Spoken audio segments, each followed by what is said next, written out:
चलिए सीधा मुद्दे पे आते हैं। आज हम एक बहुत ही दिलचस्प टॉपिक पर बात करने वाले हैं, डोपामिन कंट्रोल और फोकस ट्रेनिंग। यानी मॉडर्न दुनिया में किसी एक काम पर टिके रहना इतना मुश्किल क्यों हो गया है और इसके पीछे की असली साइंस क्या है। तो सबसे पहले शुरुआत करते हैं एक बहुत ही आम भ्रम से, कमजोर दिमाग का मिथक। हम अक्सर पूरी तैयारी के साथ काम करने बैठते हैं, है ना? लेकिन होता क्या है, सिर्फ 5 मिनट बाद ही हाथ फोन पर चला जाता है या फिर किसी और टैब पर। आखिर 5 मिनट से ज्यादा फोकस करना इतना बड़ा टास्क क्यों बन गया है? जब ऐसा होता है तो अक्सर एक गिल्ट महसूस होता है। हम खुद को ही कोसने लगते हैं कि यार मेरा तो दिमाग ही कमज़ोर है या मुझ में तो डिसिप्लिन ही नहीं है। लेकिन सोर्स मटेरियल इस बात को बिल्कुल पलट देता है। सच तो यह है कि प्रॉब्लम हमारे दिमाग में नहीं है, बल्कि हमारे आसपास के माहौल में है। हमारा एनवायरनमेंट पूरी तरह से ओवरलोडेड है। और यहीं पर एंट्री होती है असली अपराधी की, और वो है डोपामाइन।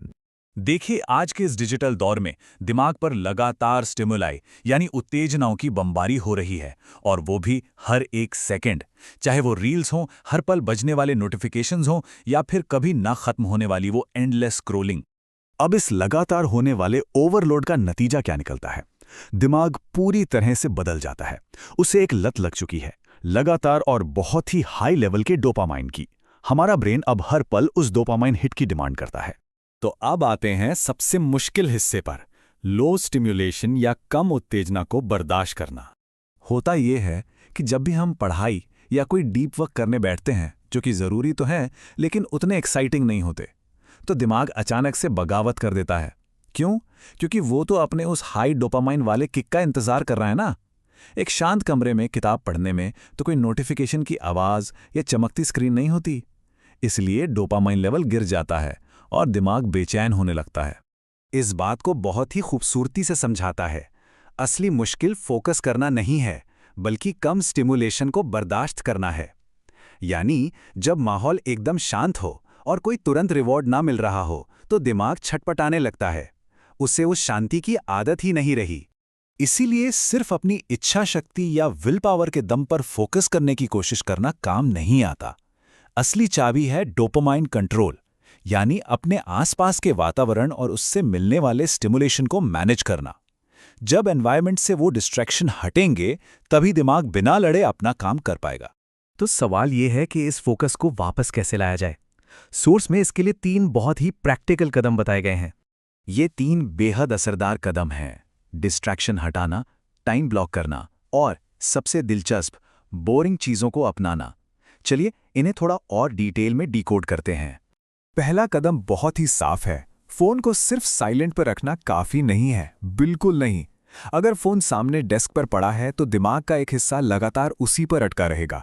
इसलिए उस डिस्ट्रैक्शन को जड़ से खत्म करने के लिए फोन को फिजिकली अपनी पहुंच से दूर रखना होगा, जैसे किसी दूसरे कमरे में या फिर किसी ड्रॉअर के अंदर बंद करके। दूसरा कदम है टाइम ब्लॉकिंग, और इसके लिए 25 और 5 का रूल बहुत कारगर है। यानी 25 मिनट पूरी तरह से बिना किसी डिस्ट्रैक्शन के सिर्फ काम पे फोकस करना है, और फिर 5 मिनट का ब्रेक लेना है। ये टेक्निक दिमाग को एक तरह का भरोसा दिलाती है कि घबराओ मत, ये काम हमेशा नहीं चलने वाला, बस कुछ ही देर में ब्रेक मिलने वाला है। और अब तीसरा और शायद सबसे गहरा कदम, इस बात को पूरी तरह से मान लेना कि हर काम एक्साइटिंग या मज़ेदार नहीं होता, और सच कहें तो होना भी नहीं चाहिए। ये जो उबाऊ, शांत और कम रोमांचक वाले काम होते हैं ना, असल में यही वो काम है जो इंसान की सबसे ज्यादा ग्रोथ करवाते हैं। बोरियत से भागने के बजाय उसे प्रोसेस का हिस्सा मान लेना चाहिए। इन सब के बाद अब हम इस एक्सप्लेनर के सबसे अहम और आखिरी हिस्से की तरफ बढ़ते हैं। फोकस एक प्रैक्टिस की जाने वाली स्किल है। ये कोई जादू की छड़ी नहीं है। गहरी एकाग्रता या डीप फोकस रातों रात वापस नहीं आता, लेकिन अगर हर दिन थोड़ा थोड़ा इन स्टेप्स की प्रैक्टिस की जाए तो दिमाग अपने आप अडेप्ट होने लगेगा। वो खुद को उस कम डोपामाइन वाले माहौल के हिसाब से ढाल लेगा और रिवायर कर लेगा। और ये बात हमें एक बहुत ही पावरफुल थॉट के साथ छोड़ जाती है। फोकस जन्म से नहीं मिलता, इसे ट्रेन किया जाता है।